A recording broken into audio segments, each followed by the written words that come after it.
After the fight with Ouyang, Qingshui collapsed on the ground. Tao Qingshui's bedroom daytime. Qingshui wakes up and sees her mother sitting beside her and worried about her.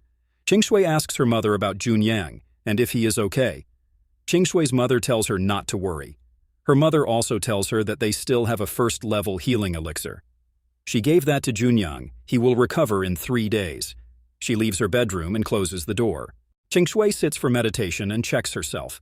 Qingshui notices that something helped her to reserve the cultivation from Ouyang and prevented her from exploding. She found it strange. Qingshui notices that her level has increased to 7. She found that she directly soared from a trash who was not even at Warrior 1 to 7 by absorbing Ouyang's cultivation that was out of her expectations. She also notices that it is also curing the poisons inside her. It seems that she will detoxify herself soon if she keeps doing cultivation. Market daytime. Qingshui is seen looking around the market. She sees a lot of people out there. She hopes she might find a way to heal her father. A salesman is seen selling many things for 3 coppers each. When Qingshui is about to pass by from the stall, she is dragged out to the pot of the stall. While she was being dragged, she almost felt like she was about to fall off on the ground. She tries to grab something for support. A guy was passing nearby her, and she grabbed the bust of his dress and unintentionally ripped off the bust. When she was about to almost fall off on the ground, the guy held her gently. The guy tells her to be careful. Qingshui became totally surprised about the incident. Qingshui is seen to apologize to him for her unintentional behavior. The guy recognized her. It was she whom he met with in the Tianxi mountain. He says it's okay and takes leave. Qingshui feels like she might have seen him somewhere before. When she was about to ask him, someone from the back knocks her and asks if she is buying it or not. It was an old hag asking her to put it down if she didn't buy it. Suddenly, the old hag feels lost in the imagination of the guy. Qingshui noticed that the pot was in her hand. She wondered what that pot could be and how the pot came into her hand. Qingshui tries to put down the pot, but the pot seems to be sticky, not getting off from her hand. Qingshui couldn't help but buy the pot. After buying the pot, she looks around for the guy. He seems not to be there. Qingshui found something strange about him. When the guy held her, she felt his hand cold, and he seemed to be surrounded by some cold air. Qingshui wonders if he is sick. Qingshui keeps the matter aside and heads off for her own things to do. From a far distance, the guy and his servant seem to be keeping an eye on her. The servant of the guy asks him if it wasn't she who killed the 2 rapists that day.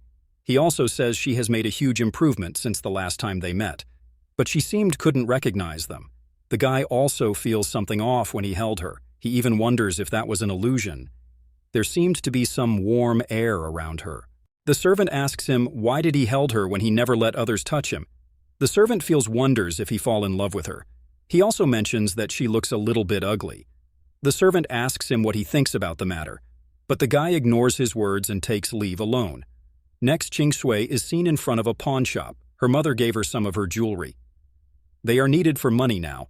Her mother told her to take those to the pawn shop in exchange for some money. Qingshui says in mind to her mother not to worry. Those jewelries hold the precious memories of her mother and her father. She says that she will redeem them one day. Qingshui gets inside the pawn shop and asks for 100 taels of gold. Someone from a side appears and says that the ugly trash from the Tao's here. It is Kong Pengfei. He asks her where is her little trash brother. He also says that his fists are missing him after such a long time. Qingshui says if it isn't the dog of the Ouyangs, Kong Pengfei. Qingshui asks if nobody fed him today, so he came out to bite people. Kong Pengfei feels pissed off and angry. He rushes to attack Qingshui, asking if she want to die. Qingshui turns back to knock him off and throws him outside of the shop. Everyone gathers near him to see what happened. Suddenly, Xin Mengyao comes out from the carriage and asks what's going on.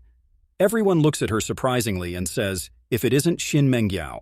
They say that she is a level 8 warrior at such a young age. She is a gifted girl.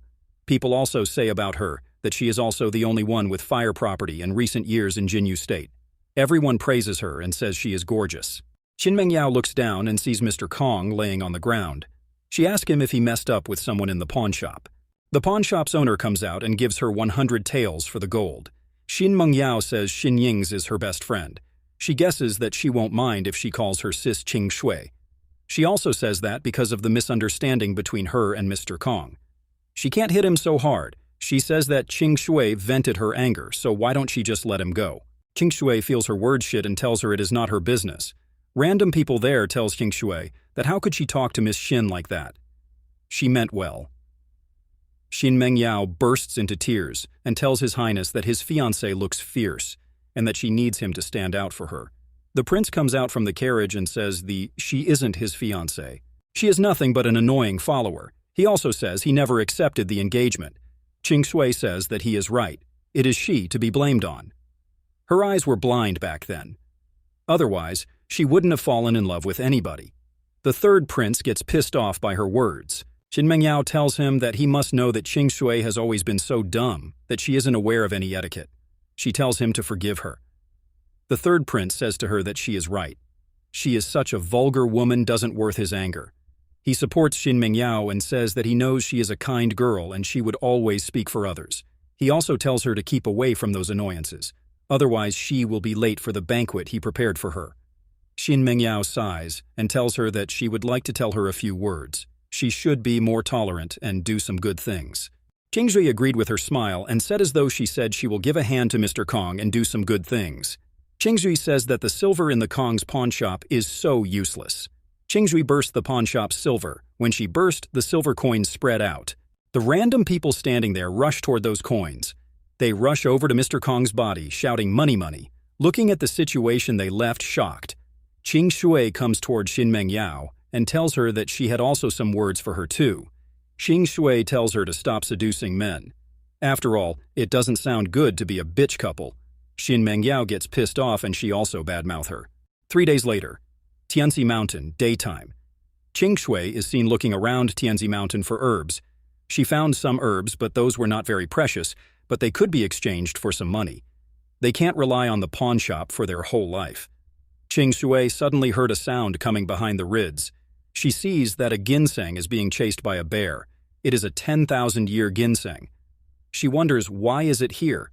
This miraculous creature can only be cultivated by a first-level alchemist. Qing Shui saved the ginseng in time before the bear attacked it. Qing Shui says that it was a close call. That is a black bear comparable to a warrior level 8. She thinks that the bear gall can be sold with a good price. Qing Shui gets near the ginseng and pokes it. Qing Shui mentions a miraculous little thing and tells it to go home. She always says that there are too many people coveting it outside. The ginseng feels safe with her and it jumps on her. Qing Shui asks if there is anything she can do. Ginseng pulls her to a direction. Qing Shui follows the ginseng and finds something surprising. There is a huge valley. Qing Shui feels afraid to get down there. But the ginseng push her into the valley. Qing Shui safely lands on the ground very smoothly. Right after she steps off, she becomes totally surprised seeing around. Qing Shui wonders if it is the place for a high-level alchemist to cultivate. Qing Shui hears squeak squeak and turns aside. She sees a ceiling array. Suddenly, she started being dragged again. She started being dragged toward the ceiling array.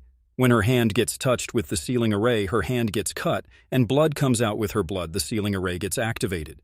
She tries to pull off her hand, but she couldn't. Qing Shui starts to feel losing her power. When the ceiling array gets activated, a shock throws her away from the gate. Qing Shui gets senseless.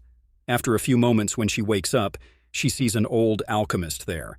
The alchemist says that he knew that he still earned his own reputation. She notices that the ginseng is sitting on the shoulder of the alchemist. Qing Shui asks him who is he. Thanks for watching. Please like, comment, and share for more interesting stories.